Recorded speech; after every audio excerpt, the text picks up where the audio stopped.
Brought to you by Biz Analyst by खाता book. ना computer ना फाइल, अब टैली डेटा ऑन मोबाइल बिज एनालिस्ट के साथ। नमस्कार, सौरभ द्विवेदी नाम है हमारा और आप देखना शुरू कर चुके हैं दी लल्लन टॉप शो। ऐसा कब होता है कि आप जिससे भी मिलें वो एक ही विषय पर बात कर रहा हो? आप ट्विटर चेक करें, यूट्यूब पर जाएं, फेसबुक पर जाएं, नाते रिश्तेदारों से बात करें, खबरें देखें, तब भी इसी की भरमार। नेता इस पर बात कर रहे हैं, अभिनेता इस पर बात कर रहे हैं, प्रधानमंत्री संसद में इस पर बात कर रहे हैं, और जो बात नहीं कर रहे हैं उनसे सवाल पूछा जा रहा है कि आप चुप क्यों हैं। हम बात कर रहे हैं विवेक अग्निहोत्री की कश्मीरी पंडितों पर बनाई गई फिल्म कश्मीर फाइल्स के बारे में। इस फिल्म के बनने की कहानी क्या है, इस फिल्म का असर क्या है, इस फिल्म का आफ्टर इफेक्ट क्या है, इस फिल्म पर किस तरह की राजनीतिक और गैर राजनीतिक बहसें हो रही हैं, इन सब के बारे में आज के लल्लन टॉप शो में तफसील से बात करेंगे। लेकिन शो में सबसे पहले हमेशा की तरह सुर्खियां। पहली सुर्खी पंजाब से है। भगवंत मान ने बतौर मुख्यमंत्री शपथ ली। दिलचस्प बात यह रही कि इस बार मुख्यमंत्री की शपथ राजभवन में नहीं हुई। शपथ के लिए आम आदमी पार्टी ने शहीद आजम भगत सिंह के गांव खटकड़ कला को चुना, जो पंजाब के शहीद भगत सिंह नगर जिले में है। वैसे भगत सिंह जहां पैदा हुए और शुरुआती पढ़ाई की, वो गांव अब पाकिस्तान में पड़ता है। खटकड़ कला भगत सिंह का पैतृक गांव है। ये बात इसलिए बताई क्योंकि गांव कौन सा है इसे लेकर भी सोशल मीडिया पर खींचतान हुई। मुख्य मुद्दे पर लौटते हैं। शपथ ग्रहण के आज अकेले मुख्यमंत्री ने शपथ ली, मंत्रियों की शपथ अभी बाकी है। इस शपथ ग्रहण समारोह में आम आदमी पार्टी के मुखिया अरविंद केजरीवाल के साथ पूरी टीम थी। दो खास मेहमान भी, भगवंत मान के 17 साल के बेटे दिलशान और 21 साल की बेटी सीरत कौर। आप कहेंगे खास क्यों? वजह, भगवंत का साल 2000 में पत्नी इंद्रप्रीत कौर से अलगाव हो गया था। वो अपने बच्चों समेत अमेरिका में जा बसी थी। उसके बाद से ही भगवंत मोहाली के मकान में अकेले रहते थे। मुख्यमंत्री बनने के बाद से उनके परिवार में खुशियां लौटी हैं। बेटा और बेटी दोनों आज उनके शपथ ग्रहण समारोह में बतौर पारिवारिक अतिथि शामिल हुए। शपथ ग्रहण के बाद मुख्यमंत्री भगवंत मान ने शहीद भगत सिंह की दो पंक्तियां भी कहीं, सुनिए। भगत सिंह दा शेर, वो कहंदे इश्क करना सबका पैदाइशी हक है, इश्क करना सबका पैदाइशी हक है, क्यों ना इस बार वतन की सरजमी को महबूब बना लिया जाए। देश की मिट्टी नू प्यार करो। बहुत कर्मां वाली मिट्टी है, बहुत उपजाऊ मिट्टी है। धरती नू मां दा दर्जा गुरु नानक साहब ने पवन गुरु पानी पिता माता धरत महत, तां असीं ये तिन्ने दर्जे कायम रखने ने, कायम बनाने ने। तुहाडा सहयोग चाहिए होगा। कल्ले कल्ले बंदे नू साथ देना पऊगा। अगली सुर्खी सुप्रीम कोर्ट से है। वन रैंक वन पेंशन मामले में सुप्रीम कोर्ट ने केंद्र सरकार को बड़ी राहत दी। कोर्ट ने रक्षा बलों में वन रैंक वन पेंशन योजना शुरू करने के तरीके को बरकरार रखा। जस्टिस डीवाई चंद्रचूड़ और जस्टिस सूर्यकांत की बेंच ने फैसला सुनाते हुए कहा कि हमें ओआरओपी के अपनाए गए सिद्धांत में कोई संवैधानिक खामी नहीं दिखी। कोर्ट ने यह भी कहा कि यह कोई विधायी दायित्व नहीं है कि समान रैंक वाले पेंशन भोगियों को समान पेंशन दी जानी चाहिए। सरकार ने एक नीतिगत फैसला किया जो उसकी शक्तियों के दायरे में है। कोर्ट ने इस टिप्पणी के साथ साथ तमाम जो याचिकाएं इस संबंध में थी विरोध करते हुए उनको किनारे रख दिया। एक्स सर्विसमैन मूवमेंट के द्वारा याचिकाएं दाखिल की गई थी, जिन पर कोर्ट की ये टिप्पणी आई। इस फैसले के दौरान कोर्ट ने साफ किया कि 1 जुलाई 2019 से पेंशन फिर तय की जाएगी और 5 साल बाद संशोधित की जाएगी और 3 साल के अंदर भुगतान होगा। ये पूरी बातचीत क्यों हो रही थी? क्योंकि एक्स सर्विसमैन मूवमेंट द्वारा एक याचिका दाखिल की गई थी। इंडियन एक्स सर्विसमैन मूवमेंट ने सुप्रीम कोर्ट में सेवानिवृत्त सैन्य कर्मियों की 5 साल में एक बार पेंशन की समीक्षा करने की सरकार की नीति को चुनौती दी थी। वन रैंक वन पेंशन योजना नरेंद्र मोदी सरकार ने लागू की थी, लेकिन इसके मौजूदा प्रारूप को लेकर कई पूर्व सैनिकों को आपत्ति है। उन्हीं आपत्तियों में से एक पर सुप्रीम कोर्ट का ये फैसला आया है। आखिरी सुर्खी उत्तर प्रदेश विधानसभा के अंदर से है। विधानसभा के वेल से आई ये तस्वीर सोशल मीडिया पर खूब वायरल है। वजह, दाएं से तीसरे नंबर पर काले कुर्ते में खड़ा ये आदमी। दरअसल ये कानपुर का गैंगस्टर महफूज अख्तर है। इसके बगल में कानपुर से जीते समाजवादी पार्टी के 3 विधायक अमिताभ वाजपेयी, इरफान सोलंकी और हसन रूबी हैं। तस्वीर सामने आने के बाद सवाल उठ रहे हैं कि आखिर गैंगस्टर एक्ट का आरोपी महफूज विधानसभा के भीतर तक कैसे पहुंच गया। महफूज अख्तर बीएसपी नेता पिंटू की हत्या का आरोपी है। कानपुर में 20 जून 2020 को सरेआम ये हत्या हुई। इस मामले में गैंगस्टर महफूज जमानत पर है। उसकी रिश्तेदारी बाहुबली मुख्तार अंसारी से भी है। दिलचस्पी ये कि ये फोटो गैंगस्टर महफूज ने खुद फेसबुक पर पोस्ट की। विवाद हुआ तो इसे हटा दिया। सवाल समाजवादी पार्टी के विधायकों से भी पूछा गया, पर सभी ने ये कहते हुए पल्ला झाड़ लिया कि हम तो पहले से वहां मौजूद थे, वो आदमी वहां आया। नेता होने के नाते बहुत सारे लोग हमारे साथ फोटो खिंचवाते रहते हैं, पर सवाल ये बना हुआ है कि आखिर एक गैंगस्टर भीतर कैसे पहुंच गया। ये थी आज की सुर्खियां। अब चलते हैं दिन की बड़ी खबर की तरफ। भारत में हर साल औसतन 2000 फिल्में बनती हैं, पर ऐसी कितनी फिल्में होंगी जिनके समर्थन में देश के प्रधानमंत्री और देश के गृह मंत्री के बयान आए। प्रधानमंत्री नरेंद्र मोदी ने कश्मीर फाइल्स फिल्म के बारे में क्या बोला था? 15 मार्च को हमने आपको एक हिस्सा सुनाया था, आज दूसरे हिस्से पर गौर करिए। इन दिनों आपने देखा होगा कश्मीर फाइल फिल्म की चर्चा चल रही है, और जो लोग हमेशा फ्रीडम ऑफ एक्सप्रेशन के झंडे लेकर के घूमते हैं, वो पूरी जमात बौखला गई है पिछले 5-6 दिन से। और ये फिल्म का तथ्यों के आधार पर, आर्ट के आधार पर उसकी विवेचना करने के बजाय उसको डिस्क्रेडिट करने के लिए बड़ा मुहिम चला है। आपने देखा होगा एक पूरी इकोसिस्टम कोई सत्य उजागर करने का साहस करे, उसको जो सत्य लगा उसने प्रस्तुत करने की कोशिश की, लेकिन उस सत्य को न समझने की तैयारी, न स्वीकारने की तैयारी है, न ही दुनिया इसको देखे इसके लिए उनकी मंजूरी है। जिस प्रकार का षड्यंत्र पिछले 5-6 दिन से चल रहा है। मेरा विषय कोई फिल्म नहीं है, मेरा विषय है कि जो सत्य है उसको सही स्वरूप में देश के सामने लाना देश की भलाई के लिए होता है। 11 मार्च को रिलीज हुई इस फिल्म को गुजरात, मध्य प्रदेश, हरियाणा, कर्नाटक और बिहार जैसे राज्यों में टैक्स फ्री कर दिया गया है। इन सभी राज्यों के कैबिनेट मंत्रियों के ट्विटर हैंडल भी देखिए, आपको कश्मीर फाइल्स फिल्म की तारीफ और जिक्र मिल जाएगा। पर ऐसा भी नहीं कि सिर्फ ट्विटर क्रांति ही हो रही है। असम के मुख्यमंत्री हिमंत बिस्वा शर्मा ने अपनी पूरी कैबिनेट के साथ मिलकर फिल्म देखी। देखिए, असम का हालत भी कश्मीर से कोई बहुत बड़ा अच्छा नहीं है, लेकिन असम का लोग ऐसा समय हम लोग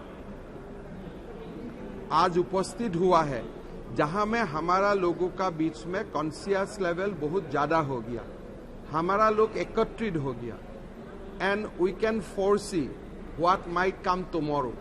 सो इसलिए हम लोग तैयार है। ऐसा नहीं है कि हम लोग तैयार नहीं है, हम लोग तैयार है। लेकिन कश्मीर में जो घटना हुआ उस समय कश्मीरी पंडित लोग तैयार नहीं था, और कश्मीरी पंडित लोग बाय जनरेशन ये लोग थोड़ा मेरा भाषा में अहिंसा था, अहिंसा का पुजारी था, शिक्षा का पुजारी था, और वो लोग ने अपने आप को उस समय का सरकार का ऊपर छोड़ दिया था कि सरकार हम लोग को बसाएगा। लेकिन असम का जनता पॉलिटिकली स्ट्रांग है, हम लोग पॉलिटिकली यूनाइटेड है, और असम में बहुत लोग ऐसा है, हर वर्ग में असम में ऐसा लोग है जो लोग मिलकर रहना चाहते हैं, वो हिंदू हो या मुसलमान हो। तो इसीलिए मैं मानता हूं कि बहुत लोग इसको कश्मीर और असम का कंपेयर करेगा, लेकिन Assam is much better as of today. जिन सूबों में भाजपा की सरकार नहीं है वहां भी फिल्म को लेकर गतिविधियां तेज हैं। मुंबई में भारतीय जनता युवा मोर्चा ने फिल्म की स्पेशल स्क्रीनिंग करवाई। पश्चिम बंगाल में नेता प्रतिपक्ष शुवेंदु अधिकारी ने सभी भाजपा विधायकों के साथ मिलकर फिल्म देखी, और सिर्फ देखी ही नहीं, इसके बाद ममता बनर्जी के नाम एक संदेश भी दे दिया। इसका अंदर देश प्रेम है, उसको ये फिल्म देखना चाहिए। पहले देश, उसका बाद सब। जिसका अंदर में देश प्रेम है और देश को नेता को कैसे मजबूत रखे, सुरक्षित रखे, ये फिल्म देखने का बाद अपने आप दिमाग में आ जाएगा। बहुत सारे राज्यों ने, रादर बीजेपी राज्यों ने उसको टैक्स फ्री कर दिया है। आप क्या दावा करोगे कि स्टेट गवर्नमेंट को बीजेपी का जो एजेंडा है उसमें पहले देश, उसका बाद दल, उसका बाद लीडर, इसलिए बीजेपी स्टेट किया। यहाँ तो सेकुलरिज्म के नाम पर तुष्टीकरण की राजनीति हो रहा है, ये नहीं करेगी, इसको हम डिमांड भी नहीं करेगी।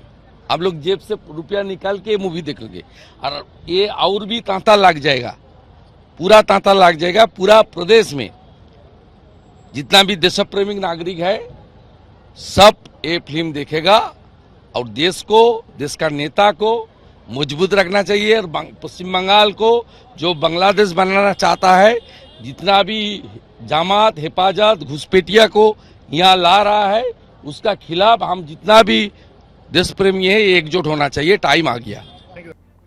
ऐसा नहीं कि भाजपा या संघ परिवार से इतर लोगों को कश्मीर फाइल्स पसंद नहीं आई। छत्तीसगढ़ के मुख्यमंत्री भूपेश बघेल ने पूरे सूबे के विधायकों को कश्मीर फाइल्स देखने का न्योता दिया और इसकी जानकारी ट्विटर पर भी पोस्ट की। यहां तक आते आते आपको अच्छे से समझ आ गया होगा कि कश्मीर फाइल्स में कुछ तो ऐसा है जिसे सियासी दल अपने अपने हिसाब से इस्तेमाल करना चाहते हैं। पहले भाजपा की बात करते हैं। भाजपा की राजनीति में कश्मीर हमेशा से महत्वपूर्ण रहा। नारा याद करिए, जहां हुए बलिदान मुखर्जी वो कश्मीर हमारा है। अनुच्छेद 370 को लेकर भी पार्टी की लाइन हमेशा से साफ थी। पार्टी इसके खिलाफ थी और उसने उसे निष्प्रभावी भी किया। कश्मीरी पंडितों को पुनः घाटी में बसाने पर भी पार्टी का स्टैंड क्लियर रहा कि पंडितों का विस्थापन त्रासद था, उनकी वापसी होनी चाहिए। इसलिए लाजमी ही था कि पार्टी कश्मीर फाइल्स के साथ खड़ी हो। अब चूंकि कश्मीर फाइल्स के साथ एक दल या एक विचार खड़ा नजर आ रहा था, तो बाकी क्यों पीछे रहते। ये फिल्म इस बात का उदाहरण भी बन चुकी थी कि ऐसी फिल्मों का कितना असर होता है। और इस सब के बीच सपा सुप्रीमो अखिलेश यादव का ये बयान आता है। ये फिल्म या कश्मीर फाइल्स पे, और आप तो पड़ोसी जिले के हो, अगर कश्मीर फाइल पे फिल्म बन रही है तो कम से कम लखीमपुर फाइल्स पे भी फिल्म बननी चाहिए।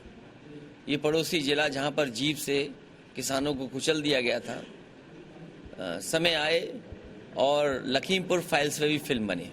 अखिलेश लखीमपुर फाइल्स बनवाना चाहते हैं और तेलंगाना से भाजपा विधायक टी राजा चाहते हैं कि गोधरा में जलाए गए हिंदुओं, केरल बंगाल में मारे गए हिंदुओं और 1984 सिख नरसंहार पर भी फिल्म बननी चाहिए। कश्मीर फाइल जिस प्रकार से मूवी बनी है, तकरीबन आज के हिंदुओं को, आज के हिंदुस्तानियों को कश्मीर का जो सच था वो सामने आया है इस मूवी के माध्यम से।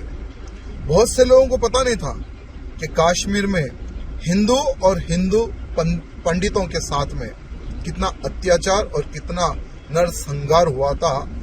जस्ट 5% ही इस मूवी में बताया गया मेरे हिंदू भाइयों।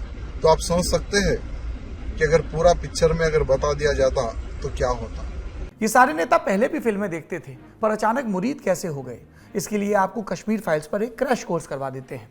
फिल्म का विषय है कश्मीरी पंडितों का विस्थापन। विवेक अग्निहोत्री की इस फिल्म की शुरुआत होती है जब आतंकवादी एक कश्मीरी पंडित के घर घुसते हैं। कहानी 2 कालखंडों पर केंद्रित है। एक 1990 का वो दौर जब कश्मीरी पंडितों को आतंकवादी टॉर्चर कर रहे थे, भारतीय राज्य के हर सिंबल पर हमला कर रहे थे। और दूसरा दौर वर्तमान का, जहां पर पुष्कर नाथ, बूढ़े पुष्कर नाथ, जिन्हें घाटी छोड़कर आनी पड़ी, जिनके परिवार वालों के साथ बुरा काम हुआ, कत्ल हुआ, वो और उनका ग्रैंडसन है कृष्णा, जो दिल्ली के एक ENU नाम के कॉलेज में पढ़ता है। कृष्णा अपने इर्द गिर्द ऐसे प्रोफेसर से घिरा है जो उसे बार बार बताते हैं कि कश्मीर में फिलहाल इंडियन स्टेट बहुत गलत कर रहा है।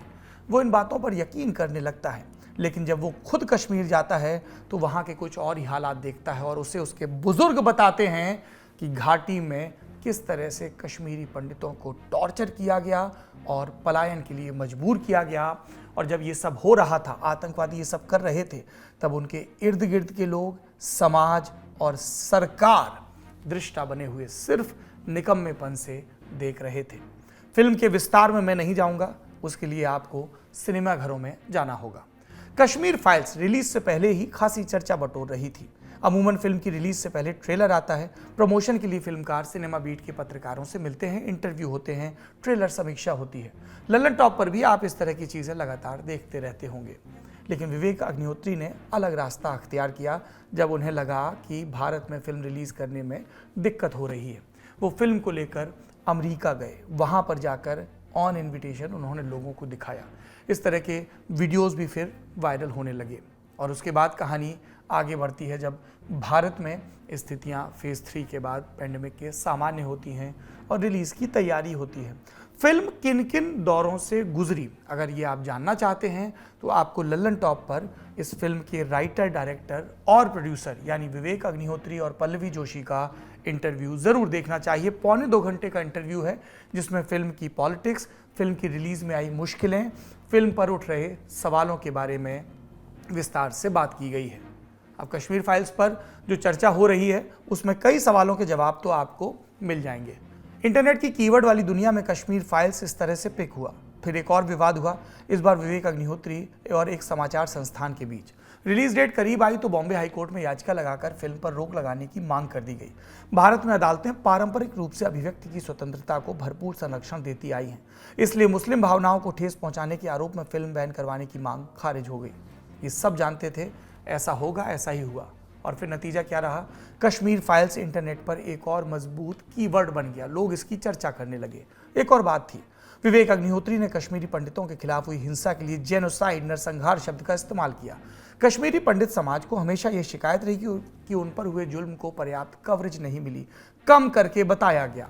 खालिस फिल्मों की बात करें तो कश्मीर फाइल्स से पहले कश्मीरी पंडितों की व्यथा को चुनिंदा फिल्मों में ही दिखाया गया, तो कश्मीर फाइल्स एक वैक्यूम को भरने का काम करती दिखी। इसके बाद क्या हुआ? इसके बाद रिएक्शंस आने लगे, उस तरह के वीडियो आने लगे जिसमें फिल्म के बारे में बताया गया। फिल्म पर एक सवाल यह भी उठा कि क्या इसमें जो चीज़ दिखाई गई है वो अतिशयोक्ति में है? बिल्कुल भी नहीं है। फिल्म में कुछ भी तथ्यात्मक रूप से गलत नहीं है, सब बातें सही है, ऐसा विवेक अग्निहोत्री का दावा है, जिसके लिए उन्होंने फर्स्ट पर्सन कई कश्मीरी पंडितों से जिन पर यह त्रासदी बीती बात की, और उसके बाद कश्मीर के गवर्नर रहे और उसके बाद भारतीय जनता पार्टी के नेता रहे, मंत्री रहे, जगमोहन की जो किताब है उसका उन्होंने जिक्र किया। यही वजह है कि जब उन जातियों को बड़े पर्दे पर विस्थापित पंडित परिवारों ने देखा तो वो थिएटर में फूट फूट कर रोने लगे और इसके वीडियो भी सोशल मीडिया पर वायरल होने लगे। इंटरनेट की दुनिया में एक मजबूत कीवर्ड बनना और एक विभत्स सत्य को जस का तस पर्दे पर उतारना, इन दो कामों में कोई बुराई नहीं खोजी जा सकती। लेकिन फिर हमारे सामने कुछ और चीज़ें आती हैं और वो भी सिनेमा के अंदर बने वीडियो हैं। इसमें फिल्म खत्म होने के बाद लंबे लंबे भाषण हो रहे हैं जिसके विषय अलग अलग हैं, लेकिन कैटेगरी एक सी है, हेट स्पीच। एक नमूना देखिए। भाई साहब, अगला नंबर कश्मीर के बाद केरल के बाद वेस्ट बंगाल एंड आपने देख चुके ईस्ट दिल्ली के दंगे। दिल्ली में भी हो रहा है। ऐसे ही काटा गया था नेगी को, एक लड़का था 16 साल का, सेम ऐसे ही काटा ताहिर हुसैन ने, ऐसे ही काटा, नेगी को काटा था, उसको ऐसे ही काटा और उसी को लोग जिताते। PIL नहीं फाइल होने देता।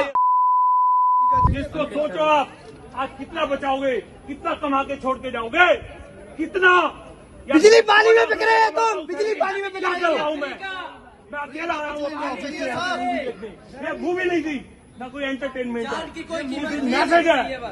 हम पूरी जिम्मेदारी के साथ ये कह रहे हैं कि हमने आपको जो नमूना दिखाया वो हेट स्पीच का एक माइल्ड उदाहरण था। कश्मीर फाइल्स की स्क्रीनिंग में और भी कई इस तरह के विभत्स भड़काऊ हेट स्पीच के उदाहरण सामने आए।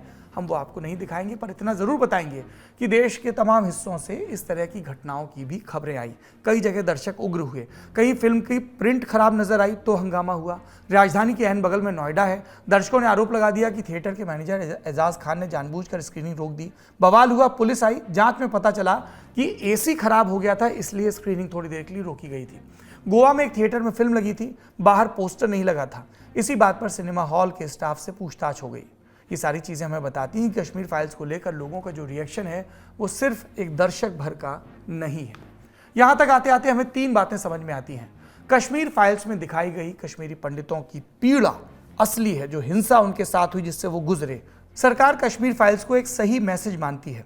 फिल्मकार दिवाकर बनर्जी से हमने इस बारे में बात की तो उन्होंने कहा कि टैक्स माफ करने से साफ होता है कि तंत्र चाहता है कि ऐसी फिल्में और बने। ये सहयोग का ऐलान है। अगर कोई फिल्म हिंदू व्यथा की बात करती है और उस पर टैक्स माफ होता है तो इसमें कोई बुराई नहीं खोजनी चाहिए। हमें बस ये देखना होगा कि क्या इसी तरह दलित व्यथा, मुस्लिम व्यथा, निर्धनों की व्यथा, ट्रांसजेंडर्स की व्यथा और स्त्रियों की व्यथा पर बनी फिल्मों पर भी टैक्स माफ होगा। अगर ऐसा होने लगे तो हमें टैक्स माफी में सरकार के रुझान खोजने की जरूरत नहीं होगी। तीसरा बिंदु, कश्मीर फाइल्स में जो सामग्री उसे देखकर समाज का एक हिस्सा दूसरे हिस्से को अगर संशय की नज़र से देख रहा है तो इसकी वजह क्या है? क्या इसकी वजह यह है कि फिल्म में दिखाया गया सत्य पूरा नहीं था? ये बात हमने खुद फिल्म के निर्देशक विवेक अग्निहोत्री से पूछी कि कई आलोचक उन पर सिलेक्टिव एक्टिविज्म का इल्ज़ाम लगा रहे हैं या ये कह रहे हैं कि उन्होंने सिलेक्टिव फैक्ट्स चुने। सुनिए निर्देशक का क्या कहना है। जब वर्ल्ड वॉर हुआ बहुत सारे जर्मन लोग भी मारे गए थे, बहुत सारे नाजीज मारे गए थे, कई सारी औरतें जिनका कोई गुनाह नहीं था वो भी मारी गई अमेरिकन ट्रूप्स में, और रशियन ट्रूप्स जब उनके ऊपर आया वो लोग, पर किसी भी होलोकॉस्ट फिल्म में उनका पॉइंट ऑफ व्यू नहीं देखा मैंने, एक बार भी किसी ने सवाल भी नहीं उठाया। हम सिर्फ नहीं आ रहा हूं ज्यूज पे फोकस करते रहे। अगर वाकई में इतना आतंक और इतना सब मुस्लिम पॉपुलेशन के साथ हुआ तो आज भी वो वहां कैसे रहते हैं? कश्मीरी हिंदू क्यों नहीं रहते हैं? हाउ कम एक भी कश्मीरी हिंदू नहीं, एक आध कुछ होंगे इक्का दुक्का, पर कोई कश्मीरी मुस्लिम तो वहां से छोड़ के भाग के यहाँ नहीं आया। क्यों नहीं आया वो? अगर आतंक उसी इंटेंसिटी का दोनों पे हुआ, अगर कश्मीरी आप कह रहे मुस्लिम हैं कि नस्ल को केंद्रित नहीं किया गया, कुछ व्यक्तियों को केंद्रित किया गया इसलिए नहीं जी, दिखाया। किन व्यक्तियों को केंद्रित किया गया? जो ये कह रहे थे कश्मीरी हिंदुओं को मत मारो, जो कह रहे थे ये मेरे भाई जैसे हैं, जो कह रहे थे इनका क्या गुनाह है, जो कह रहे थे ये इस्लामिक टेररिज्म बर्बाद कर देगा कश्मीर को, उन लोगों को मारा गया। हमने इस बारे में अमेरिका में कश्मीरी पंडितों का संगठन चला रहे और इस फिल्म के विचार से जुड़े सुरिंदर कौल से भी बातचीत की। सुनिए। देखिए, जो 32 वर्षों से जो हमारी कहानी जेनोसाइड और एथनिक क्लींजिंग की है, वो तो हम इसको चला रहे हैं, मगर हमारा समाज तो बहुत छोटा समाज है और उससे कोई असर नहीं पड़ रहा था। हमारा ये प्रयास रहा कि हम लोग हॉलीवुड डायरेक्टर से अप्रोच करके इस जो घटना घटी जेनोसाइड और एथनिक क्लींजिंग की, इसको सिनेमा पे उतारे, क्योंकि सिनेमा का एक बहुत ही इम्पोर्टेंट इफेक्ट पड़ता है माइंड पे। तो उससे एक टाइमलाइन फिर से रिक्रिएट होता है और उसकी वजह से अवेयरनेस आती है। तो यही द कश्मीर फाइल्स के माध्यम से हम ये भी देख रहे हैं कि काफी जागरूकता पैदा होती है। जो टेररिज्म का इम्पैक्ट है, जो ह्यूमैनिटी का एंगल है, वो सब उजागर होता है। और वही हम चीज देख रहे हैं कि ह्यूमन स्टोरीज जो है इतनी स्ट्रांग है कि हर एक बंदा, चाहे इंडियन हो, चाहे अमेरिकन हो, चाहे अफ्रीकन अमेरिकन हो, हिस्पैनिक हो और मुस्लिम्स हो, वो भी काफी टच होते हैं। और मुझे पूरा यकीन है कि ये जो कश्मीर फाइल्स का इतना बड़ा सक्सेस होना, इसको लोग अपने आशीर्वाद दे रहे हैं और उस आशीर्वाद के माध्यम से हमको भी सपोर्ट करते हैं और उससे एक प्रेशर बिल्डअप होगा। और जो प्रेशर बिल्डअप होगा, उस प्रेशर से जुडिशरी भी इसको देख रही है, अपना लॉ एंड ऑर्डर मशीनरी भी देख रहे हैं, हमारा पॉलिटिकल सिस्टम भी इसको देख रहा है। और ये देखना पड़ेगा कि आगे आने वाले समय में इसके किस तरह से जो हमारा पॉलिटिकल सिस्टम है इसको टैकल करता है। अब आखिरी में हमारी राय, हम इस फिल्म के बारे में क्या सोचते हैं। कश्मीरी पंडितों के साथ इस देश में जो हुआ वो सत्य है और उस सत्य को जानने का सबको अधिकार है। जब तक हम उस ट्रुथ को नहीं जानेंगे, रिकंसिलेशन की बात करना या दूसरों के सत्य की बात करना बेमानी है। किसी किस्म के वॉट अबाउटरी में मत पड़िए कि इन्होंने ये सत्य दिखाया तो वो सत्य क्यों नहीं दिखाया। सबकी अपनी पॉलिटिक्स है, सबके अपने चश्मे हैं, लेकिन इस तथ्य से कोई कैसे इनकार कर सकता है कि देश के भीतर लाखों नागरिकों को रातों रात अपना घर छोड़ना पड़ा क्योंकि आतंकवादियों ने उनकी तरफ बंदूक तान ली थी। ये नारा लगाया गया था कि या तो धर्म बदलो या फिर मारे जाओ या यहाँ से भाग जाओ। इस सत्य से आप जितना मुंह छिपाएंगे, जितने अगर मगर की डगर में फंसेंगे, उतना ही आप उन कश्मीरी पंडितों के साथ अन्याय करेंगे। किसी भी कौम के खिलाफ यदि उनकी धार्मिक मान्यताओं के चलते, जातीय मान्यताओं के चलते, जातीय पहचानों के चलते अगर अत्याचार हुआ है तो उसको स्वीकार करिए, तभी सुधार कर पाएंगे एक समाज के तौर पर। इनकी पीड़ाओं को जानिए, किताबें पढ़िए।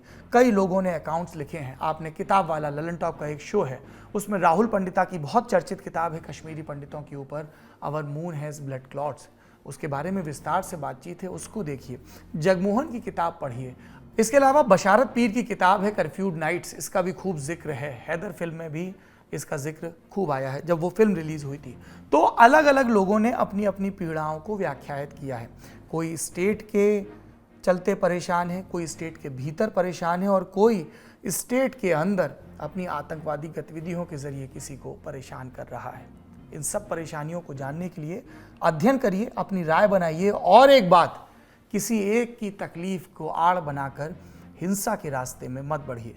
ना तो संविधान इसकी इजाज़त देता है और ना ही इस देश को बनाने वाले कभी ये चाहेंगे कि आप अतीत की गलतियों से सबक लेके सुधार करें। वो ये तो चाहेंगे, लेकिन अतीत के ये जो घटनाएं हैं इनके आधार पर करेक्टिव मेजर्स करने के बजाय अगर आप उग्र हो रहे हैं तो फिर करुणा, जिसकी बात शैविज्म करता है, करुणा जिसका एक केंद्र कश्मीर था, वो अपना अर्थ खो देगी।